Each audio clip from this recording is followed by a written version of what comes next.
seminaries by people who are in direct contact with the Pope. Then when they stop doing that, then you can talk. But the fact of the matter is, when these people sit on papal biblical commissions and everything else, and their works are used as standard classroom material in Roman Catholic institutions with the acceptance of Rome, you got no ground for talking. Got no ground for talking. And obviously, if you look at Francis, he is going to be far more in the Raymond Brown realm than in the 19th century Bishop of Rome realm. Big time. Theologically speaking, viewpoints, training, the whole nine yards. It's a fact. You know it's a fact. You can't even argue it. That's why the Roman Catholic apologists are just trying to endure Francis's papacy. Raymond Brown, however, makes the point that the earliest Christians acknowledged the Jewish priesthood as valid and therefore never thought of needing a priesthood of their own. Think that one through for a second. That would require that when those priests entered into the church, they continued functioning as priests. Well, what exactly were they doing? What sacrifices were they offering? That's absurd. But that's Raymond Brown. For the emergence of a special Christian priesthood, some major changes had to occur. In the first place, Christians had to see themselves as constituting a new religion distinct from Judaism. And secondly, they had to have a sacrifice at which a priesthood could preside.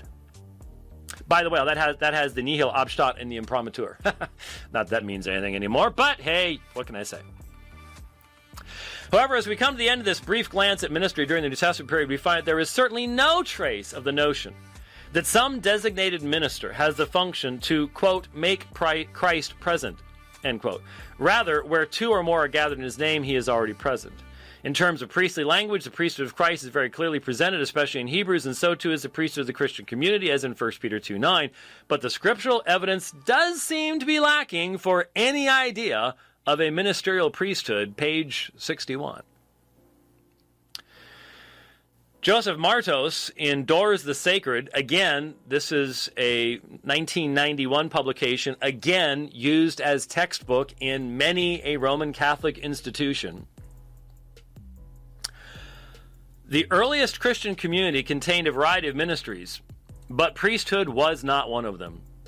The only priesthood that Jesus and his immediate followers apparently recognized was the ministry of the Jewish temple priests. Nevertheless, before the end of the first century, Christian writers likened Jesus' death on the cross to a priestly sacrifice, and by the middle of the third century, those who presided over Eucharistic worship were beginning to be perceived as priestly ministers. So what do you have? You have development over time. This is not apostolic. There are all sorts of further Avery Dulles, The Priestly Office, Theological Reflection. Again, standard textbook. Nowhere in the New Testament are the ministers of the New Covenant called priests. There's just so much. I've got pages and pages and pages here, but we only have so much time, and I see that it's getting away from me. So here's just some of the background. The high exalted language that you will find today on EWTN. Most everybody, well, obviously, if you're watching this and you have access to EWTN on the net, but even in radio format or television format, most everybody can find EWTN, something like that. You will find people on EWTN today using the Faith of Millions language, the O'Brien language, of the priest as an alter Christus, as the one making Christ present, as a king and judge, and you'll find people using that. No question about it. So what on... I have no earthly idea, but almost every day I think this same moron comes up with a new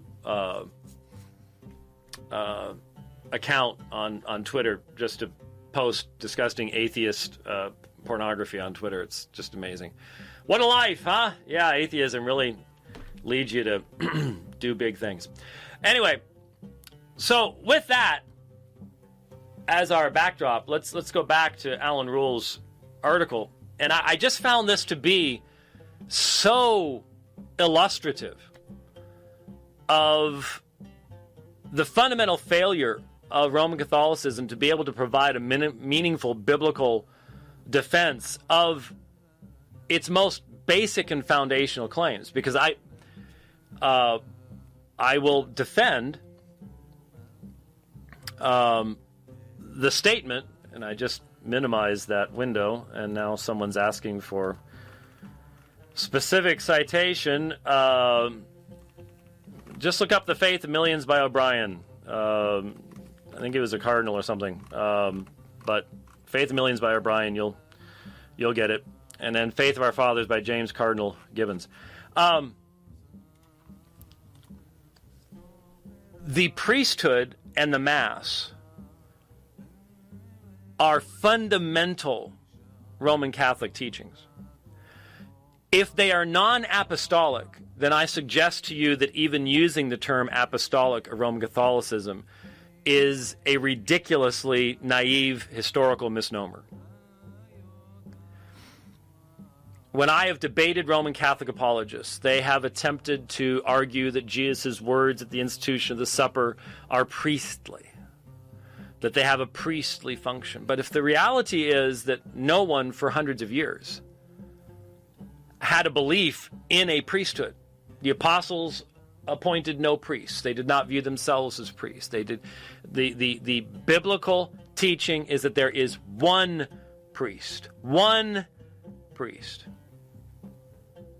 high priest, whose one sacrifice is once for all, ephapax, temporal adverb, not continuous. That is the biblical teaching. There are only two offices in the New Testament. The apostles left us nothing as to the qualifications of a priest. That, again, is why Rome cannot believe in sola scriptura, because she believes so many things that the Bible would be utterly insufficient to have ever actually taught or to give us guidance on. And that's why she does not blush, but to affirm its incapacity. The man of God will not find in that which is theopneustos a sufficient grounds for doing everything that God calls him to do, for doing all good works. Won't find it.